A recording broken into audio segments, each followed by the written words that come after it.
तो चलिए दोस्तों, आज का वीडियो स्टार्ट करते हैं। इस वीडियो के अंतर्गत अपन लगभग 120 क्वेश्चन के बाद में आज कंप्लीट करने वाले हैं। ठीक है, अपन ने जो स्टार्ट कर रखा है वो राजस्थान की, जो अपने राजस्थान बोर्ड और एनसीईआरटी की जो किताबें चलती है उसमें कक्षा 10th की जो किताब है उसके अंतर्गत अपने की राजस्थान की हिस्ट्री और कल्चर के पूरे वन लाइनर क्वेश्चन है। ठीक है, उसी किताब के सारे वन लाइनर क्वेश्चन मैं अपने चैनल के माध्यम से आपको कंप्लीट कराऊंगा। लगभग 400 क्वेश्चन है, किसके? केवल और केवल राजस्थान की हिस्ट्री के वन लाइनर क्वेश्चन, जिसमें से अपन ने लगभग 120 क्वेश्चन 2 क्लासों के अंतर्गत कंप्लीट कर चुके हैं। अब आगे के क्वेश्चन इस वीडियो के अंतर्गत करने वाले हैं। आप सबको पता होगा कि जो किताब राजस्थान बोर्ड की ये वाली किताब है, इसको कंप्लीट अपन वन लाइनर के माध्यम से कंप्लीट कराने वाले हैं, क्योंकि राजस्थान बोर्ड की किताबों से बाहर अपना एक भी एग्जाम के अंतर्गत क्वेश्चन नहीं जाता है। तो बिना किसी देरी के वीडियो स्टार्ट करते हैं। अभी तक आपने चैनल को सब्सक्राइब नहीं किया तो चैनल को सब्सक्राइब कर दीजिए, और पिछले दोनों वीडियो नहीं देखे तो चैनल पर जाना, प्लेलिस्ट में जाकर के राजस्थान का संपूर्ण इतिहास नाम से प्लेलिस्ट मिल जाएगी, उसमें जाकर के पिछले 2 वीडियो देख लेना। दोनों वीडियो के अंतर्गत मैंने 60 वन लाइनर क्वेश्चन कंप्लीट करवाए थे। अब आज अपन 120वें क्वेश्चन से आगे बढ़ते हैं।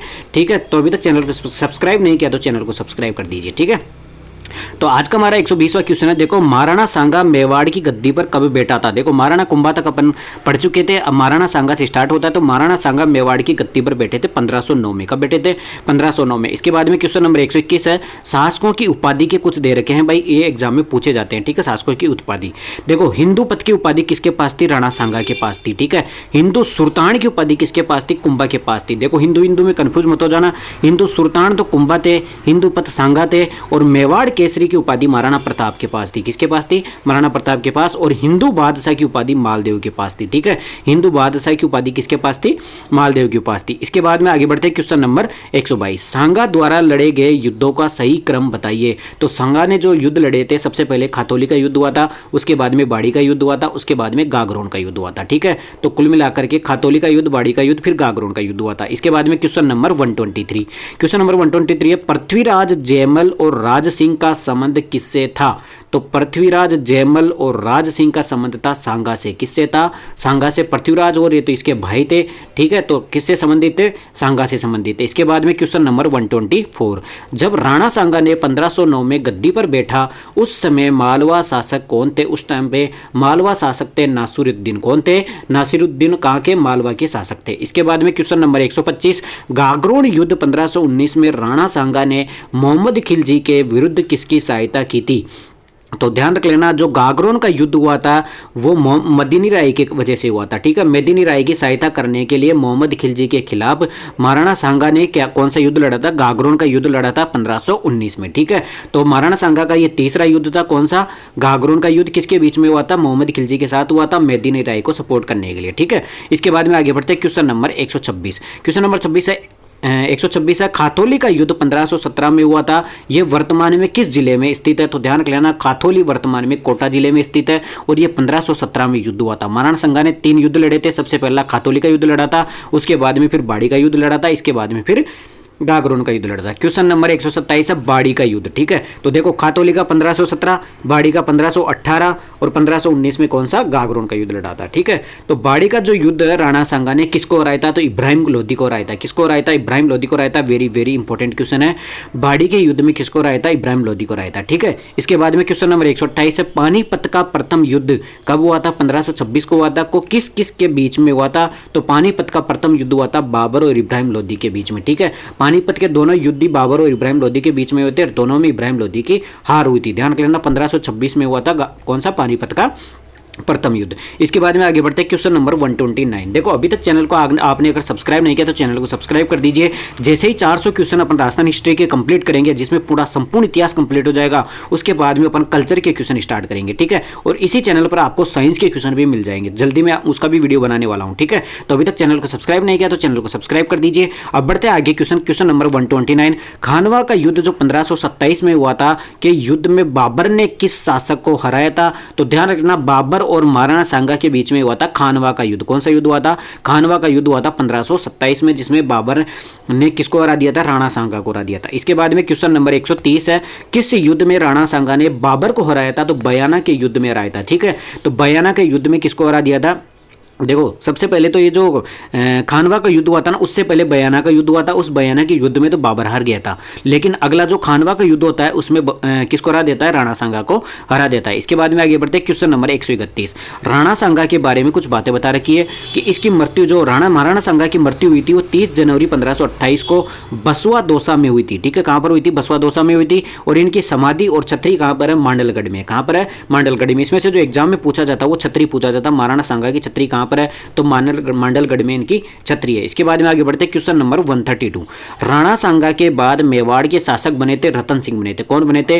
रतन सिंह बने थे। कौन? इसके राणा सांगा के बाद में मेवाड़ के शासक कौन बने थे? रतन सिंह बने थे। इसके बाद में क्वेश्चन नंबर 133। पन्नाधाई ने अपने पुत्र चंदन का बलिदान देकर मेवाड़ के किस शासक को बनवीर से बचाया था? उदय सिंह को बचाया था। किसको बचाया था? उदय सिंह को बचाया था। आप सबको पन्नाधाई वाली स्टोरी याद होगी। इसके बाद में क्वेश्चन नंबर 134 है। उदय सिंह के बारे में कुछ बातें बताई गई जो कि एग्जाम के लिए इंपॉर्टेंट है। तो उदय सिंह को बनवीर से बचाकर कुंभलगढ़ दुर्ग में रखा गया था। यह बात इंपॉर्टेंट है। देखो बनवीर से बचाया गया था, ये तो सबको ध्यान रख लेना, लेकिन इसको बचाकर कहां पर रखा गया था? कुंभलगढ़ दुर्ग में रखा गया था। कहां पर रखा गया था? कुंभलगढ़ दुर्ग में रखा गया था। फिर दूसरा है, उदय सिंह का 1537 में मालदेव के सहयोग से कुंभलगढ़ का राज्याभिषेक हुआ था। देखो यहां से ये एग्जाम में पूछ सकता है कि उदय सिंह का जो राज्याभिषेक हुआ था वो कहां पर हुआ था? कुंभलगढ़ दुर्ग में हुआ था। और किसके सहयोग से? मालदेव के सहयोग से राज्याभिषेक हुआ था। इसके बाद में तीसरी लाइन है, उदय सिंह ने उदय सागर झील व मोती मगरी महलों का निर्माण करवाया था। देखो ये तो पता चल जाएगा कि उदय सागर झील का निर्माण किसने करवाया था? उदय सिंह ने करवाया था। लेकिन आपको याद रख लेना कि मोती मगरी महलों का निर्माण भी किसने करवाया था? उदय सिंह ने करवाया था। इसके बाद में आगे बढ़ते हैं, क्वेश्चन नंबर 135। जयमल और फत्ता मेवाड़ के किस शासक के सेनापति थे? आपको ध्यान रख लेना, जयमल और फत्ता किसके शासक सेनापति थे? उदय सिंह के सेनापति थे। जब अकबर ने आक्रमण कर दिया था तब उदय सिंह इनको अकेले छोड़ करके चले गए थे और जयमल फत्ता शहीद हो गए थे। इसके बाद में आगे बढ़ते हैं, क्वेश्चन नंबर 136। उदय सिंह ने उदयपुर शहर कब बसाया था? 1559 में बसाया था। वेरी वेरी इंपॉर्टेंट क्वेश्चन है। 1559 में उदयपुर शहर को बसाया था। इसके बाद में क्वेश्चन नंबर 137। अकबर ने चित्तौड़ दुर्ग पर आक्रमण कब किया जो चित्तौड़ का तीसरा साका कहलाता है? देखो अकबर ने चित्तौड़ दुर्ग पर आक्रमण किया था, यह चित्तौड़गढ़ का तीसरा साका था और यह हुआ था 1567 में। कब हुआ था? 1567 में तीसरा साका हुआ था चित्तौड़गढ़। ठीक है, इसके बाद में आगे बढ़ते हैं, क्वेश्चन नंबर 138। अकबर ने चित्तौड़ दुर्ग के आक्रमण के समय जयमल और फत्ता की वीरता से प्रभावित होकर किस किले के बाहर उनकी हाथी पर सवार पत्थर की मूर्तियां लगवाई थी? आगरा किले के बाहर लगवाई थी। ठीक है, देखो जैसे ही अकबर का चित्तौड़गढ़ पर आक्रमण होता है तब तीसरा साका होता है। ठीक है, उसमें कौन कौन लड़ रहे थे? केवल जयमल और फत्ता जो सेनापति थे उदय सिंह के, वो लड़ रहे थे। उनकी वीरता से प्रसन्न होकर के उनकी मूर्तियां किसने? अकबर ने लगाई थी। कहां पर? आगरा के किले के बाहर। आगरा के किले के बाहर अकबर ने मूर्तियां लगाई थी। फिर बाद में यही मूर्तियां जाकर के कहां पर?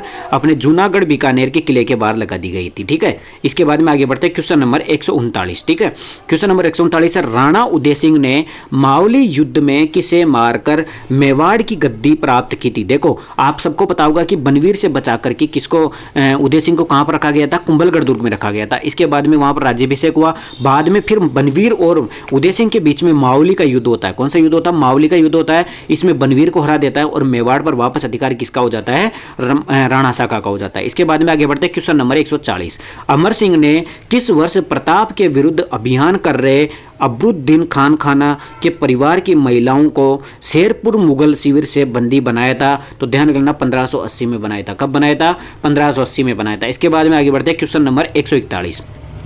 दिवेर का जो युद्ध हुआ था 1582 में, अमर सिंह द्वारा किस मुगल सूबेदार को मार गिराया गया था? सुल्तान खां को। ध्यान रखना, दिवेर के युद्ध में किसे हराया था? सुल्तान खां को हराया था। किसने हराया था? अमर सिंह ने हराया था। इसके बाद में आगे बढ़ते हैं, क्वेश्चन नंबर 142।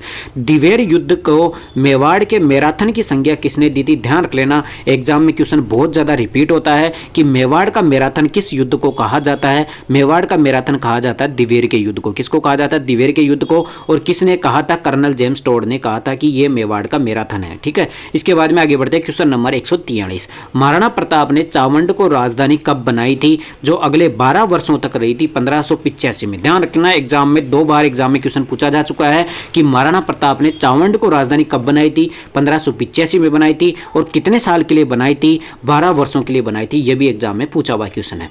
इसके बाद में क्वेश्चन नंबर 144। महाराणा प्रताप की छतरी व उनका अंतिम संस्कार कहां हुआ था? तो ध्यान रख लेना, यह एग्जाम में पूछा जाता है कि महाराणा प्रताप की छतरी कहाँ पर है, तो बारडोली में। कहाँ पर है, बारडोली में महाराणा प्रताप की छतरी है। और राणा सांगा की छतरी कहाँ पर है, आपको भी थोड़ी देर पहले मैंने बताया था, कमेंट करके बताओ। इसके बाद में आगे बढ़ते हैं क्वेश्चन नंबर 145। यह किसका कथन है कि आल्पस पर्वत के समान अरावली में कोई ऐसी भी घाटी नहीं है जो प्रताप के किसी न किसी वीर कार्य, उज्जवल विजय या उससे अधिक कीर्ति युक्त पराजय से, आगे बढ़ते हैं, थोड़ा सा पवित्र नहीं हुई हो। यानी कि आल्पस पर्वत के अलावा भारत में ऐसी कोई सी भी ऐसी पहाड़ी नहीं है जिसमें मतलब कि महाराणा प्रताप की वीरता झलकती नहीं हो। ठीक है, तो कर्नल जेम्स टोड ने ऐसी बात कही थी। कुल मिलाकर के महाराणा प्रताप की वीरता की तारीफ की थी किसने, कर्नल जेम्स टोड ने।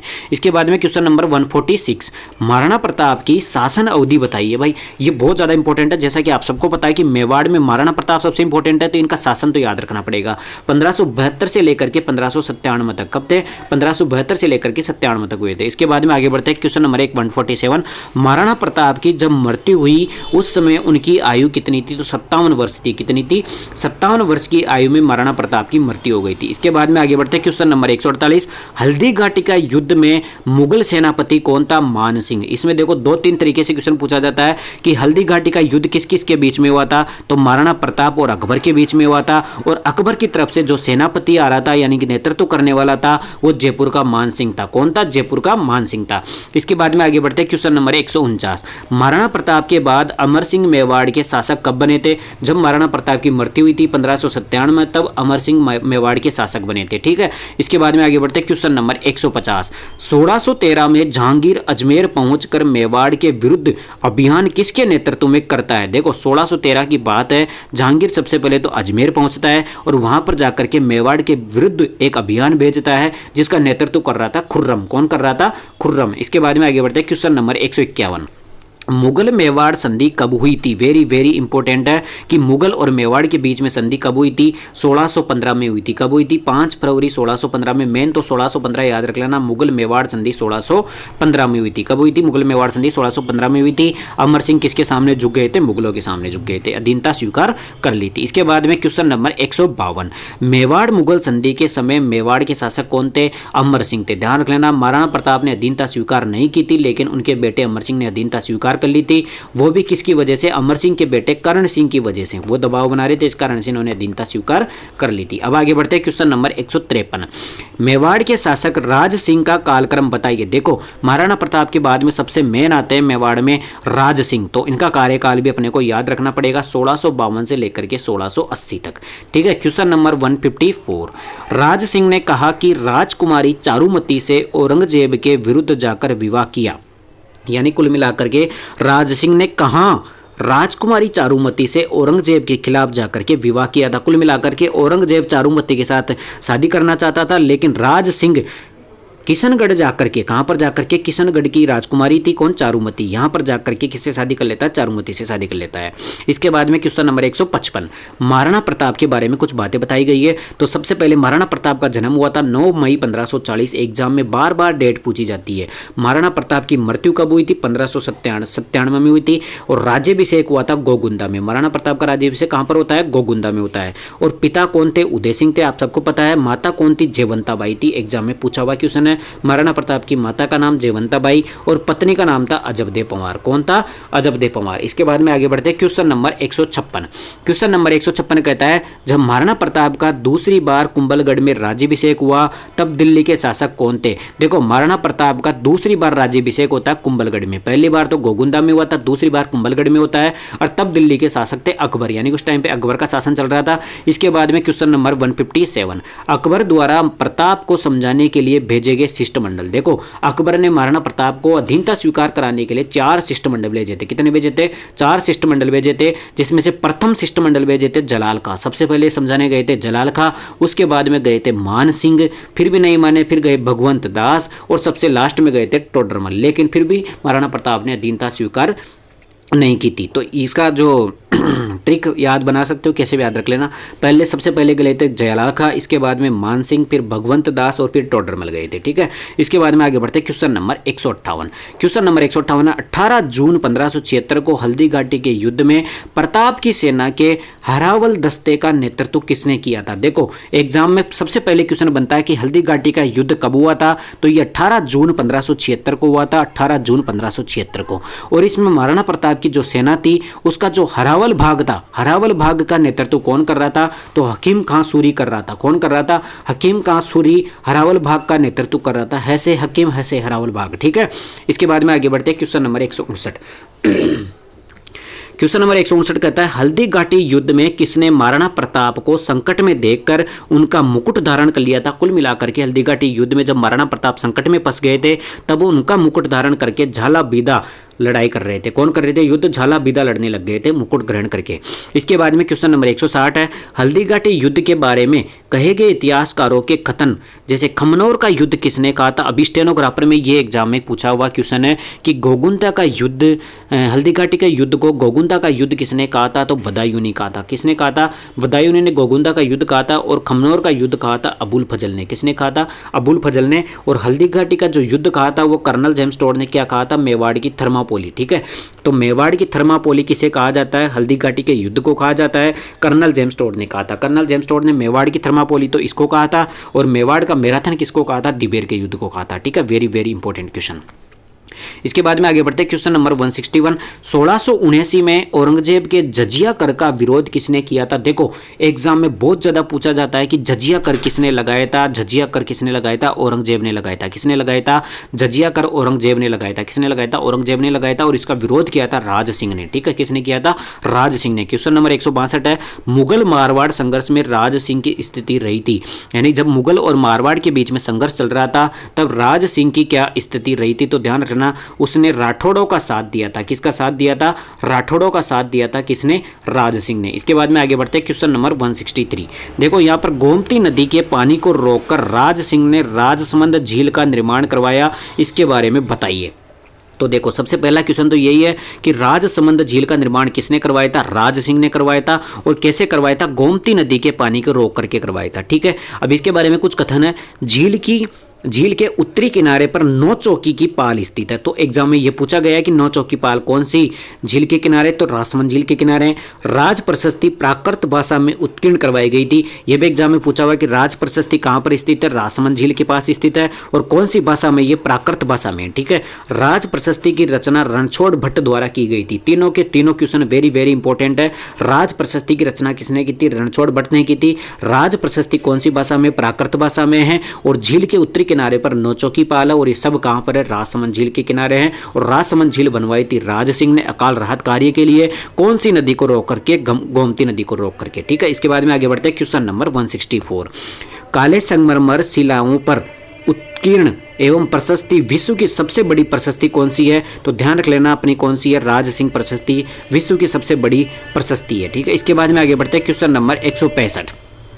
कर्नल जेम्स टोड ने राठौड़ों की वंशावलियों के आधार पर राठौड़ों की उत्पत्ति माना था। बताओ भाई साहब, राठौड़ों की उत्पत्ति कहां से मानी जाती है, सूर्यवंशी से मानी जाती है। देखो यहां से अपना राठौड़ वंशी स्टार्ट हो जाता है। अब तक अपन ने क्या पढ़ा था, अब तक अपन ने गुइल वंश पढ़ा है। अब यहां से राठौड़ वंशी स्टार्ट हो जाता है। तो अब राठौड़ वंश से आगे के सारे जो वन लाइनर क्वेश्चन है वो अपने अगले वीडियो के अंतर्गत करेंगे, क्योंकि ये वीडियो लंबा हो जाएगा, फिर आप पूरा वीडियो नहीं देखते हो, जिसके कारण से छूट जाएगा, तो फिर मजा नहीं आएगा, ठीक है। कुल मिलाकर के मैं आपको कंप्लीट याद कराना चाहता हूं राजस्थान की हिस्ट्री। लगभग 400 क्वेश्चन कंप्लीट कराने होंगे इसमें। राजस्थान हिस्ट्री के लगभग 453 ऐसे क्वेश्चन है कंप्लीट वन लाइनर, ठीक है। उसमें से 164 क्वेश्चन मैंने आज कंप्लीट करा चुका हूं, ठीक है। 164 तक कंप्लीट करा चुका हूं। और आज अपन ने 120 से स्टार्ट किया था, 164 से लेकर 64 तक, ठीक है। और 120 तक के जो वीडियो थे 60 क्वेश्चन के, वो दोनों अपने चैनल पर मिल जाएंगे। जिसने नहीं देखे हैं पिछले दोनों वीडियो, अपने चैनल पर जाओ, वहाँ पर सबसे पहले तो सब्सक्राइब बटन को दबा दो, फिर प्लेलिस्ट में जाना। प्लेलिस्ट में जाकर के आपको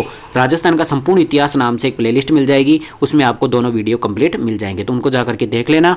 और अभी तक चैनल को आपने सब्सक्राइब नहीं किया तो चैनल को सब्सक्राइब कर दीजिए। सभी एग्जाम के लिए राजस्थान जीके का एकमात्र ऐसा चैनल है जो पूरी की पूरी संपूर्ण इतिहास, संपूर्ण कल्चर और संपूर्ण ज्योग्राफी कंप्लीट इसी चैनल पर आपको कराने वाला हूँ। इसके अलावा आपको मैं साइंस भी कंप्लीट यहाँ पे कराने वाला हूँ, जो भी अलग अलग, जैसे फिजिक्स की अलग कराऊंगा, केमिस्ट्री के अलग कराऊंगा और बायो के अलग कराऊंगा, वन लाइनर क्वेश्चन, ठीक है। लगभग 1800 क्वेश्चन है साइंस के तीनों की मिलाकर के, 600, ठीक है। तो वो भी इसी चैनल पर मिलने वाले हैं। तो सबसे पहले आपको चैनल को सब्सक्राइब करके जाना, और वीडियो पसंद आया हो तो वीडियो को लाइक जरूर रखे जाना, ठीक है। तो मिलते हैं अगले वीडियो के अंतर्गत। धन्यवाद।